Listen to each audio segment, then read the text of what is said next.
Hey everybody, this is going to be a short video on esters. So we're going to finish off the section on carboxylic acids by doing some short videos and then working on some problems while we're in the synchronous sessions.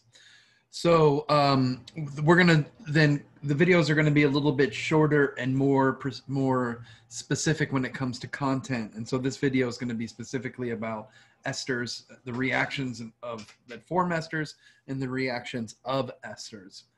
It's going to be, the chemistry here is not going to be particularly new. There's going to be a couple of reactions maybe that you haven't seen before, but certainly we've discussed these mechanisms in the past, and a lot of them really shouldn't be groundbreaking as far as new material is concerned. So let's get into it.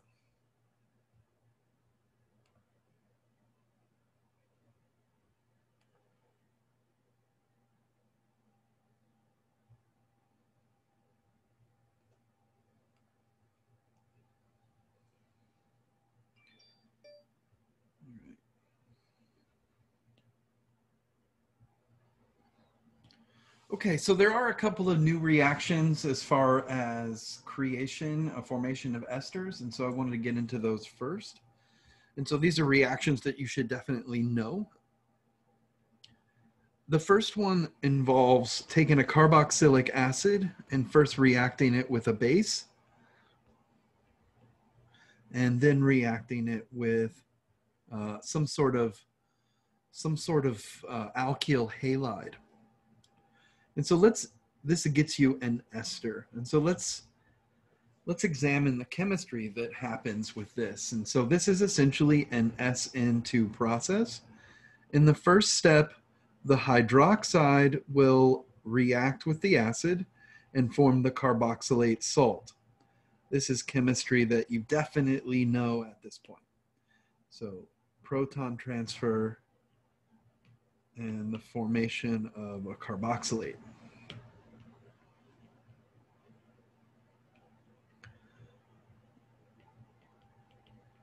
And it would be counterbalanced with sodium at this point.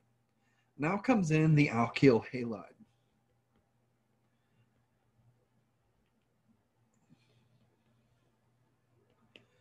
The negatively charged oxygen is a great nucleophile, and the carbon attached to the alkyl halide is partially positively charged. We should remember this from our organic chemistry 1, and at the end of the day, we get the formation of the ester. So regular SN2 considerations apply. So that means that if there's a chiral center at the alkyl halide, there's going to be an inversion in the stereochemistry. And that specifically, the main thing to notice is that tertiary alkyl halides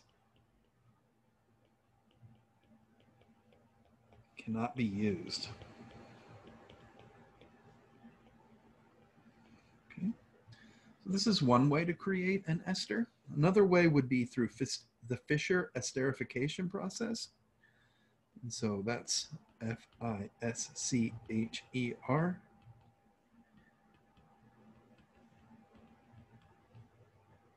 Here's the reaction that you should know with that. A carboxylic acid with acid catalysis treated with, I'm going to actually switch this to a generic alcohol, will form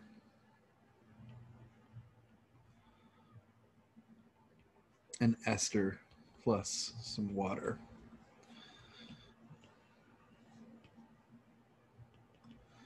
All right, so let's actually take a look at the mechanism here, because this is going to be something that's just a little bit new. With acid catalysis, I'm not going to remove a proton from the carboxylic acid, but in this case, I'm actually going to add a proton. And the place that's going to add the proton will be the carbonyl group. So the first step of the mechanism is proton transfer, and this forms a slightly more positively charged situation makes renders the carbon of the carbonyl group more electrophilic. Now my alcohol can come in, and even though it's a pretty weak nucleophile, now that the carbon is essentially activated, becomes more electrophilic, I'm able to react with the neutral alcohol and form a tetrahedral intermediate.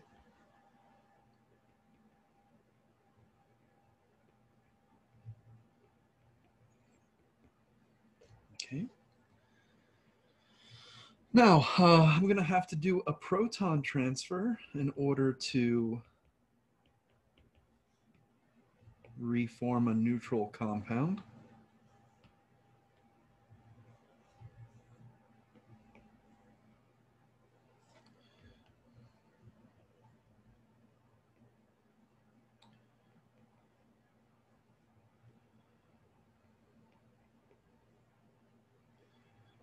And now in order to get to the ester, I'm going to have to get rid of one of the OH groups and turn the other OH group into a carbonyl. So that's what I'm doing now. So I'm working on getting rid of an OH group and turning the other OH group into a carbonyl. So the first thing is going to be proton transfer in order to get one of the OH groups into a position where it will be okay with leaving. The conditions of the reaction are acidic, so I can't lose a proton, but I can lose water. And so this is where I'm going to go with this. This also has reformed the double bond. It's just now slightly acidic. And so the last thing to do in order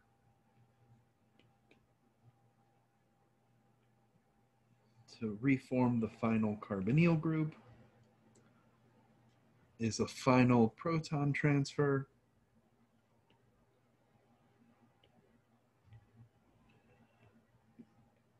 Rendering a neutral carbonyl group and the final product that is the ester. Now, this could have been water, would have been fine to do the proton transfer with as well. Either thing will work for me. So what do we have here as far as the different steps? We have proton transfer, we have nucleophilic attack, and we have proton transfer. We have another proton transfer, loss of a leaving group, and proton transfer.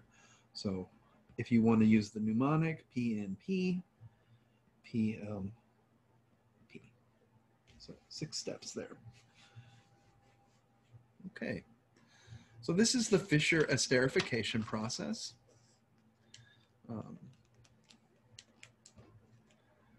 And it actually can be reversed.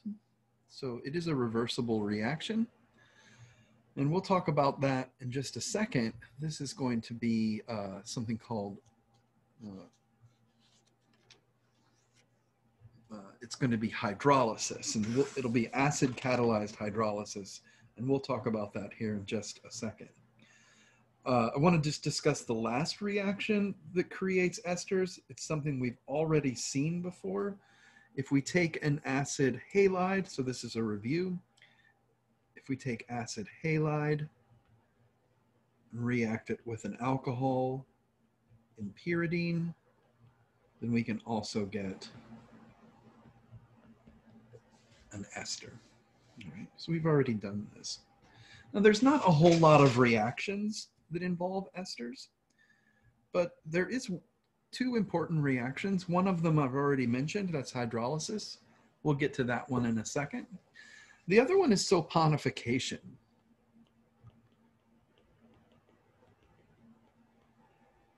And the reason why we talk about soponification in organic chemistry is that it's fairly straightforward, but it's also very common. This is an actual reaction that is used in order to create soap. And so we'll show you what soap is, actual soap, with an example, a real life example of using soponification.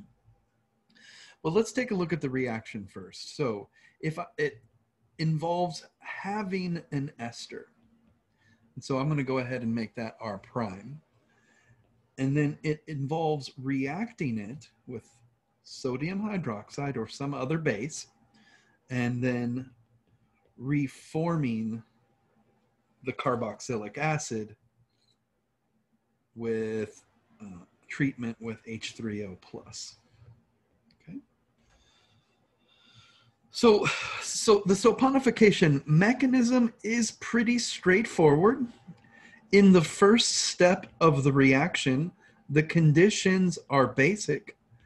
So I can form a negatively charged intermediate, and that's what will happen if I use sodium hydroxide and have the hydroxide react directly with the carbonyl group. I'll form a negatively charged intermediate. Now, there's not much else that's going on here. I can directly remove the OR group because it will form alkoxide, but alkoxide in this case will be just fine because the overall conditions of the reaction are basic. But notice, what's going to immediately happen in this case is that the carboxylic acid that was just formed will immediately react with the alkoxide to form alcohol and the resonance stabilized carboxylate.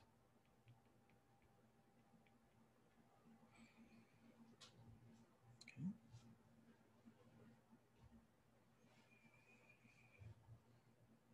All right, so this is the saponification mechanism. Let's take this and show a real world example. And this is how we really make soap. I'm sure if you've seen movies like The Fight Club, or you've thought about making soap in any other way, you know that it involves fats. And fats are made with triglycerides. And triglycerides are made by forming esters with glycerol. And this is glycerol. It's a 3-carbon molecule that has an OH on every carbon. And so a fat molecule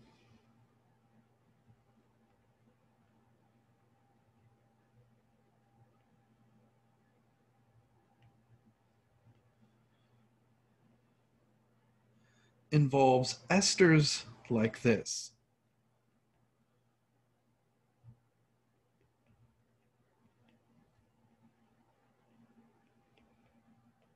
And depending on what the R group is what determines the type of fat. And this applies to nutritional fat as well. Now, if we take a fat molecule, what we see here is that these are esters. These are esters. And if I react this with a base only, then hydroxide reacts with the ester in just the same way as we showed before.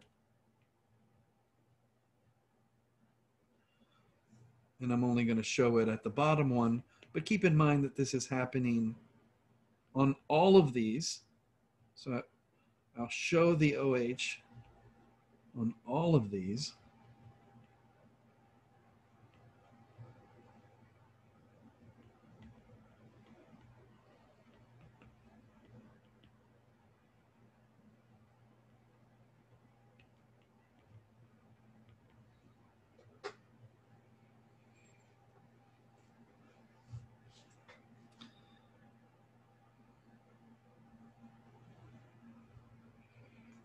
And now what's going to happen? We're going to kick off the glycerols. We're going to kick off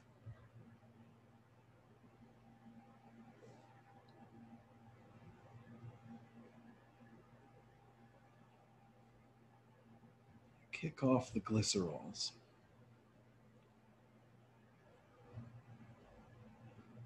Okay. But remember what happens. Now that we've kicked off the glycerol, we have these molecules that have very, very significantly negative oxygens. And I've separated all of these carboxylic acids. And these carboxylic acids will react with the negatively charged, I'm not sure what this glycerol is called once it has negative charges. Here we are, we've reformed the glycerol. And now we have 3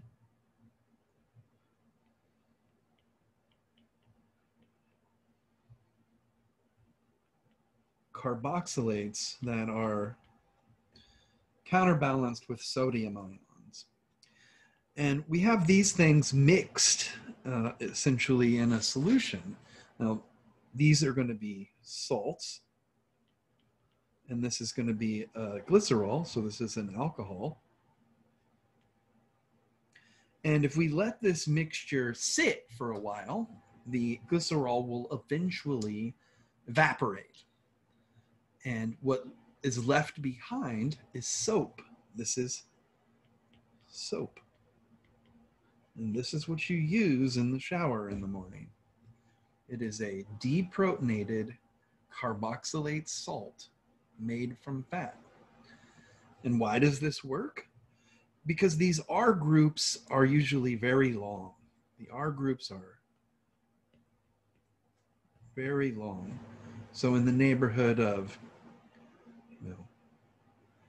15 to 18 carbons. So to put one in perspective, 1, 2, 3, 4, 5, 6, 7, 8, 9, 10, 11, 12, 13, 14. Here's enough. I think we've got enough now. What do we get? We get this situation where if we mix this in water, we've got something that's very polar, but then we have something that's very non-polar.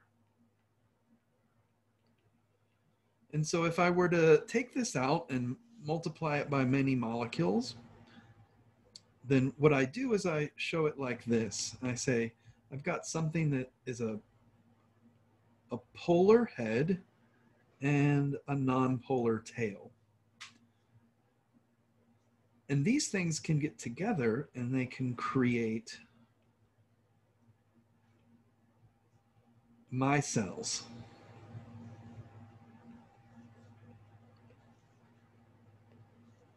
I guess I won't have enough room to show the whole bubble.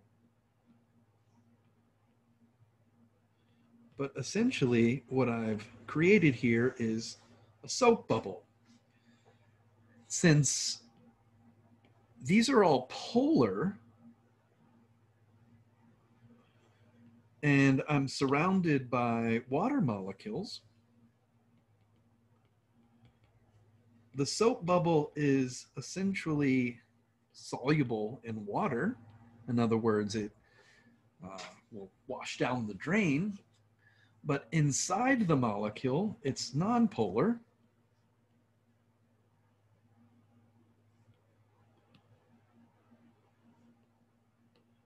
And what can we do with that? We can trap little particles of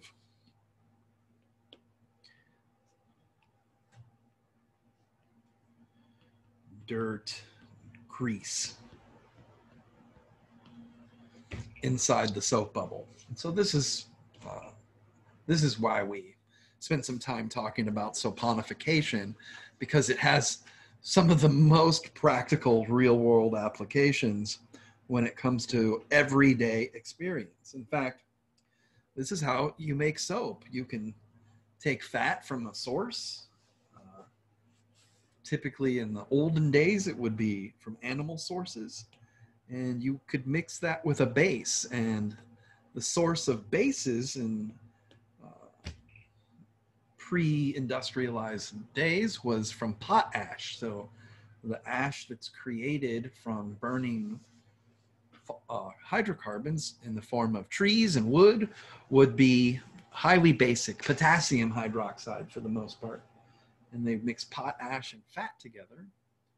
And that's what would create the soap. Eventually it would start off kind of as a paste. Then you'd let that sit for a while. And eventually the water and the alcohol would evaporate.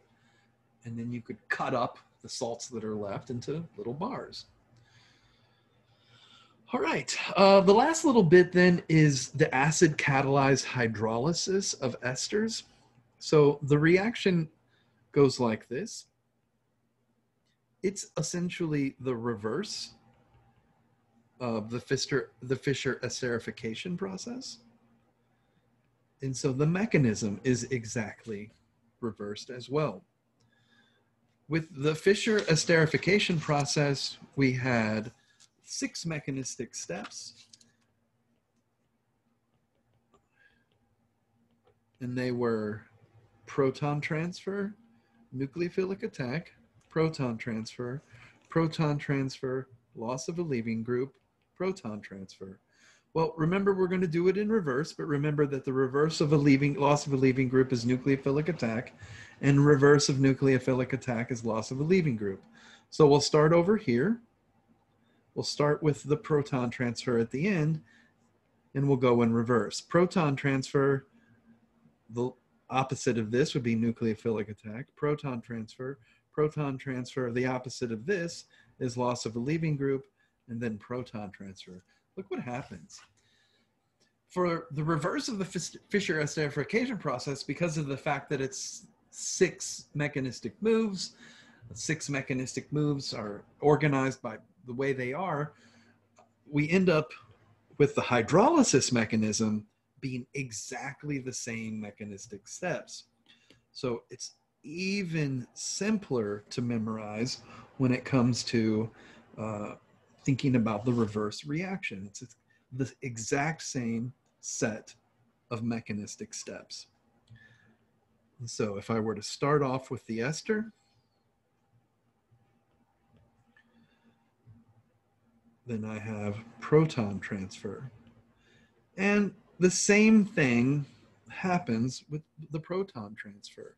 The part of the molecule that is available to accept a proton is the carbonyl carbon.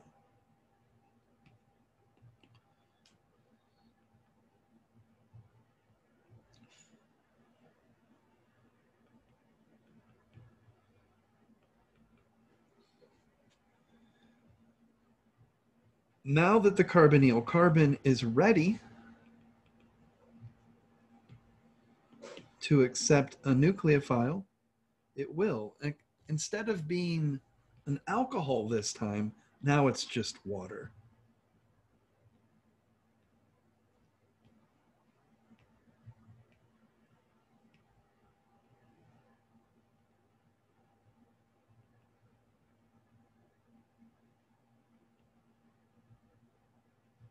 Let's go ahead and make that the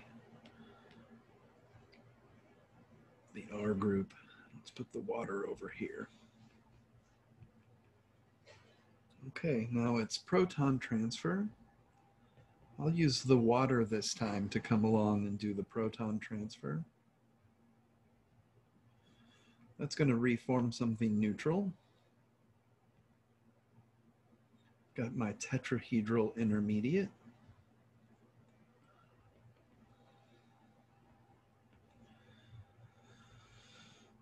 And now that I've created some H3O+, I can start to get rid of that alkyl group or that alcohol that I don't want, because I'm going back to carboxylic acid. So I need to prepare it to do the loss of the leaving group, and that means it needs to be protonated in order to be ready to leave.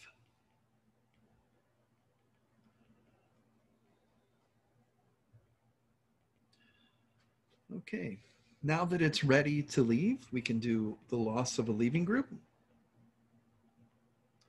And that neutral alcohol comes off. And I've reformed that protonated carbonyl group.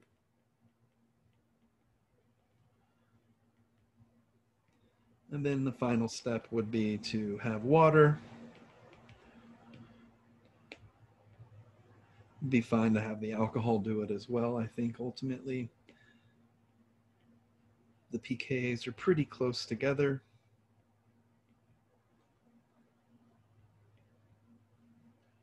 To reform the carboxylic acid. Okay. Right, so that's it for esters. So to review, we talked about a new reaction to create esters, which would be the reaction of a carboxylate with an alkyl halide in an SN2 process. So that was a two-step reaction. First reaction would be carboxylic acid plus a base to create carboxylate, then introducing an alkyl halide. The second reaction to form esters was the formation using Fischer Esterification. We talked about that and its mechanism. And then we reviewed the reaction that involved acid chlorides and pyridine reacting with alcohols. Then we, essentially for the reactions of esters, we've discussed in this chapter that esters are not the most reactive species in this section. Acid halides and acid anhydrides were the real reactive ones. So there's not a lot of stuff that's going on with esters as far as the reactions are concerned. But we did discuss one important reaction, and that was saponification and its mechanism and its associated, its association with everyday life, and that's in creating soap. Then after that, we discussed the acid-catalyzed hydrolysis of esters, which is exactly the reverse of the Fischer esterification process. Exact same mechanistic steps, and even the exact same, the only difference in the mechanism is whether it's a protonated alcohol that's doing the proton transfers or alcohol that's doing proton transfers versus H3O plus and water, whether the alcohol group is in the esterification process is the nucleophile or water is the nucleophile in the case of the acid-catalyzed hydrolysis. They really are the opposites of each other. It's the same reaction. It happens in equilibrium, and it just depends on the conditions of the reaction as to which one of the products is favored. And that's it. So the next thing we're going to talk about after this in a separate video will be would be reactions of do a couple of more reactions with esters, and then we're going to move on to amides. So we'll see you here in just a second.